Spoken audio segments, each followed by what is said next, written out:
parking lot solar system here in the parking lot of the Arizona Renaissance Festival. This was actually a scale model creation by Louie of the London Broils here in the parking lot, and it's actually approximately 85 billion to 1 scale model, and it takes the whole, pretty much the whole length of the parking lot itself. So right here, we're actually starting here at the sun, as you can see here, and it's going to extending all the way out to the minor planet Pluto. As you all know, the sun itself is the center of our solar system. It's also considered the measurement unit between what they call the astronomical unit, which is basically the rough distance between the sun and Earth. So when you see stars and other celestial objects that are measured in astronomical units, it's pretty much the distance, how many times the distance of the sun to the Earth, or the sun to the Earth. So we're starting here at the sun. We're going to be first coming up here to Mercury, and he's roughly sized the actual planets themselves. As you can see right there, that little guy, the actual focus in there is Mercury. Mercury is obviously the closest planet to the sun, and actually besides Pluto, is actually the smallest planet. So we're going to continue on to the second rock from the sun, which is going to be Venus. Venus, as you can tell, is quite larger, and it's actually considered to be the sister planet to the sun, or to the Earth itself.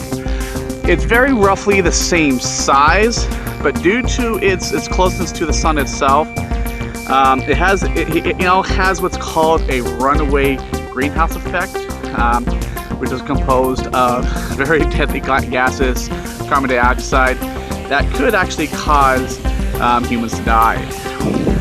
Let's go ahead and continue on to the third rock from the sun. We all know is Earth. Right there, we are somewhere on that planet. And again, it's roughly the same size as Venus itself. Earth is actually a little bit bigger. And that, from that point to where the sun is 1 astronomical unit.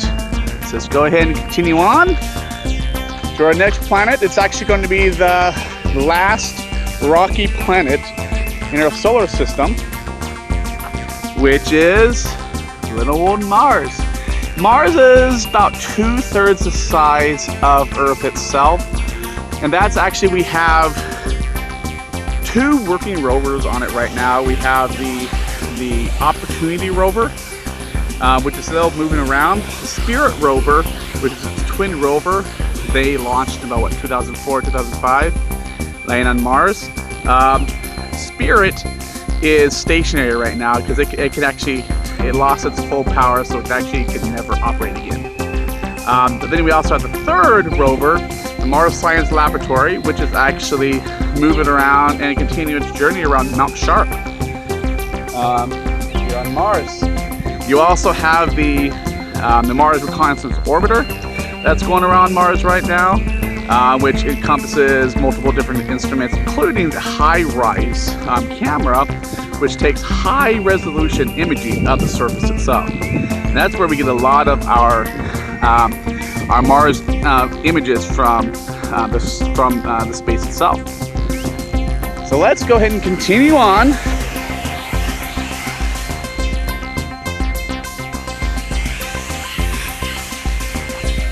We're going to be entering into the Apollo asteroid belt. And so if we were to encircle the current solar system at this point, it's an area that's composed of all asteroids. And where we are at Sirius. Sirius is actually the largest known asteroid currently, and that's why I assume that's why Louie has it here. That's going around in the asteroid belt.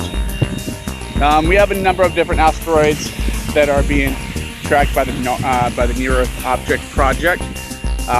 Those that are possibly colliding with Earth or close enough to Earth where at some point in the future it could collide.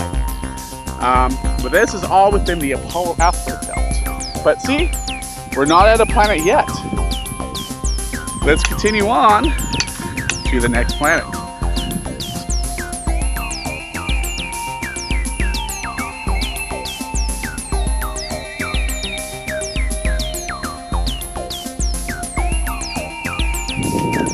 Jupiter. Currently at Jupiter, as I make my correction here, you have the Juno spacecraft. The Juno spacecraft, which was actually launched by the European Space Agency, is actually the closest spacecraft we've ever had to any planet at all. And we've actually been continuing to get images of it. And eventually, once it's done, it will be also colliding itself into the upper deck of. And I think right now Jupiter has approximately about 64 moons that have been identified. Orbit around. Let's go ahead and continue on. The next location is pretty distant from here.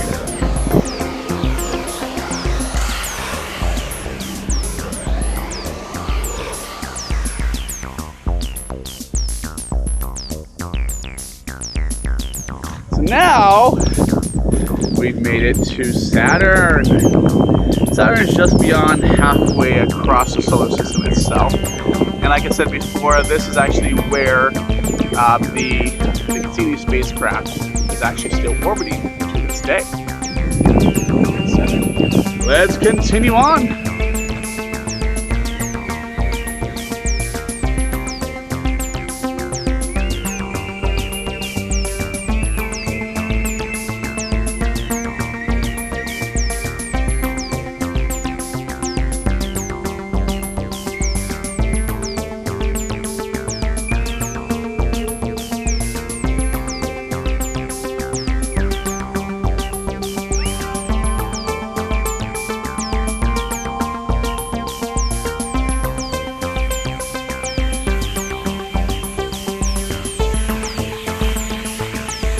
And Uranus. Uranus, right here, which typically appears as a green as well. In this case, it's actually showing up as a blue. It's actually named after the Roman god Uranus. Uranus was actually the father, as Uranus is actually considered the god of the mountains. And he actually ended up being the father of the first Titan with Gaia. And what's great about Uranus is the fact that it's actually tilted, it actually rotates on its side.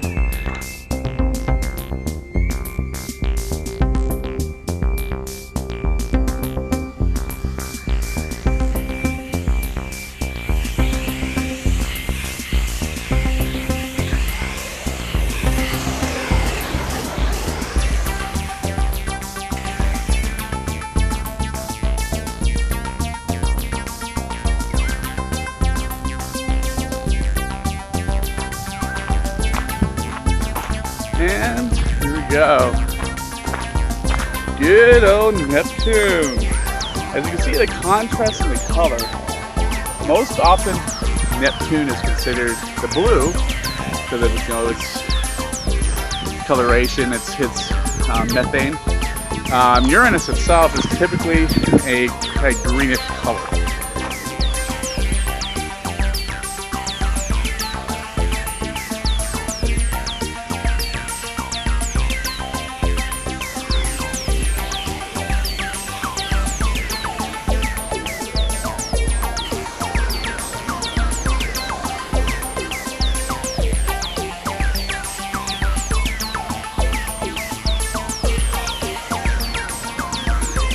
It orbits with its moons, meaning it's kind of like a little binary system in which it rotates with its planets around each other. So its moons rotate or orbit around it, while it also orbits around its moon, so it just kind of spins, kind of like two stars spinning around each other, as it's also orbiting around the sun itself.